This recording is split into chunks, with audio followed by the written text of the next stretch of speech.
Olá, amigos, amigas, estamos começando o nosso momento de estudo do compêndio da doutrina social da Igreja. Caso você ainda não tenha visto o vídeo de introdução a este estudo, onde apresentamos o compêndio, as suas diversas partes, a proposta desse compêndio, a proposta desse estudo, veja veja esse conteúdo. Temos no YouTube da paróquia Nossa Senhora da Soledade.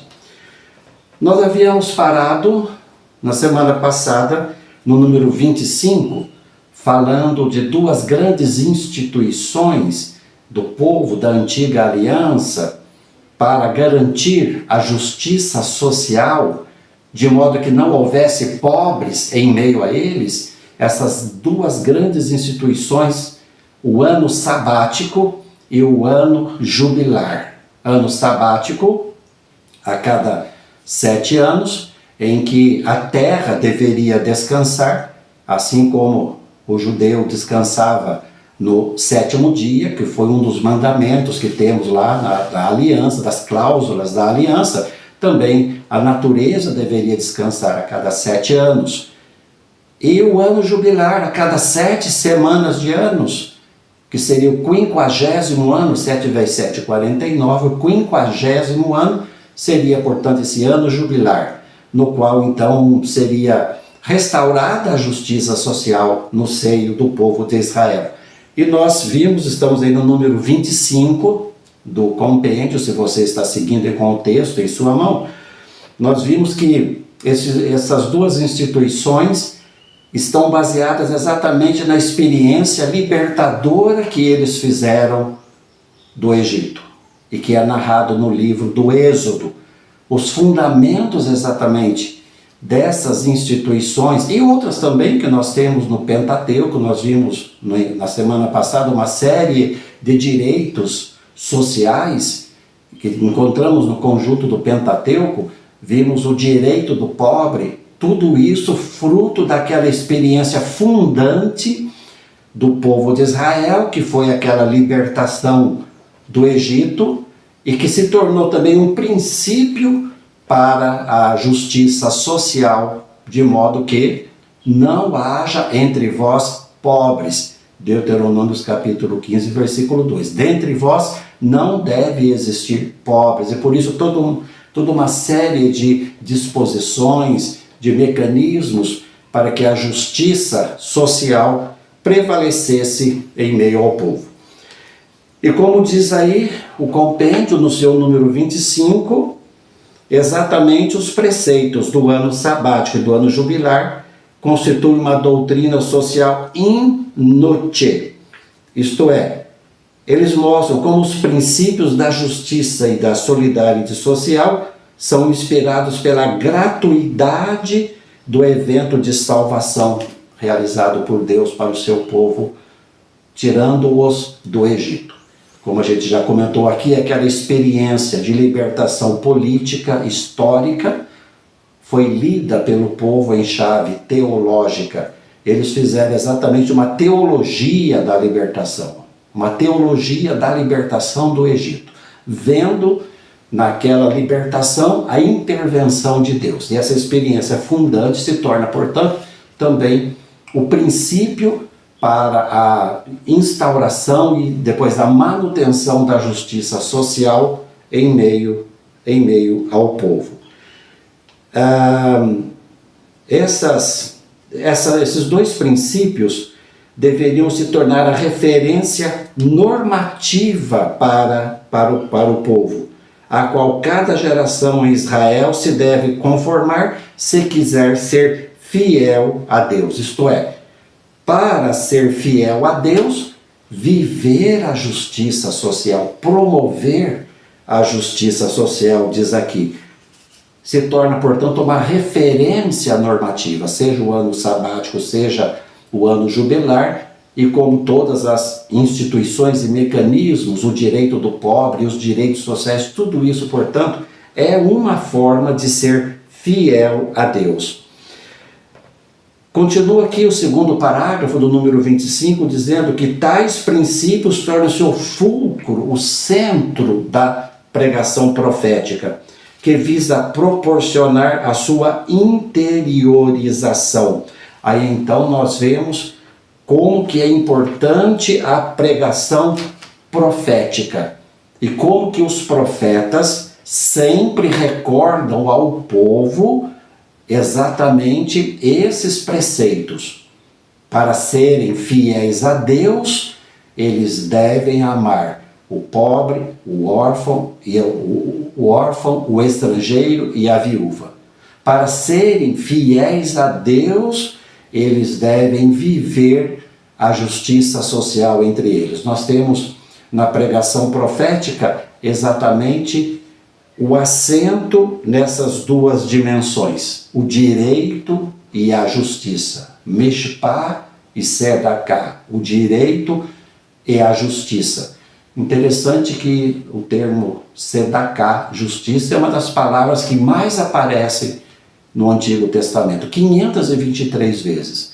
Temos lá a citação de Sedaká, às vezes na sua raiz, às vezes como um substantivo, às vezes como um qualificativo, mas temos exatamente essa citação, 523 vezes. E às vezes vêm juntas essas duas palavras, justiça e direito, Sedaká, Mishpah, às vezes vem junto essas duas expressões.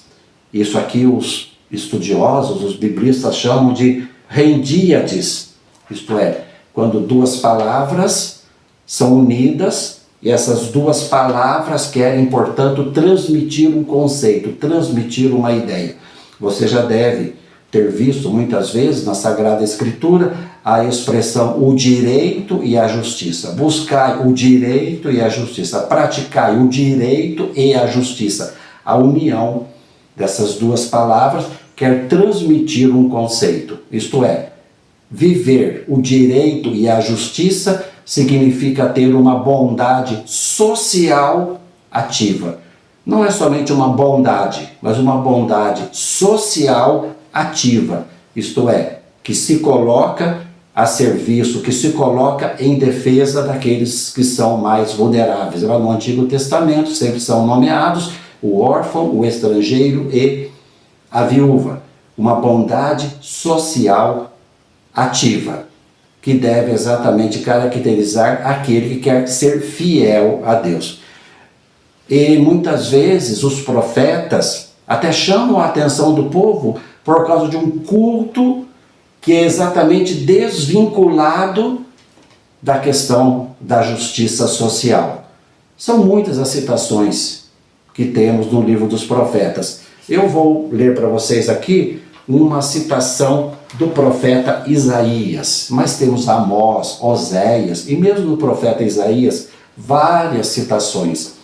Leio para vocês o capítulo 58, versículos 6 a 10 de Isaías, que aliás é uma das leituras que a gente faz no período da Quaresma. Exatamente na primeira sexta-feira da Quaresma a gente lê esse trecho aqui.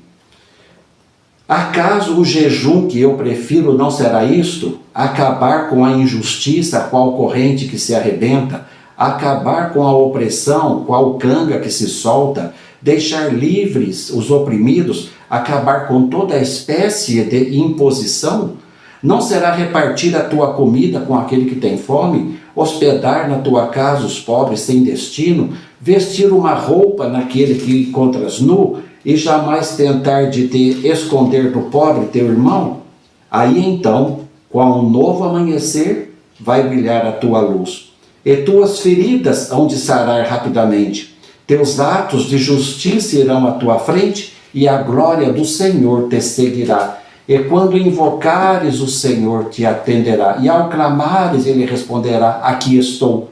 Se, pois, tirares do teu meio toda espécie de opressão, o dedo que acusa e a conversa maligna, se entregares ao faminto o que mais gostarias de comer, matando a fome de um humilhado, então a tua luz brilhará nas trevas, e a tua escuridão se tornará como o meio-dia.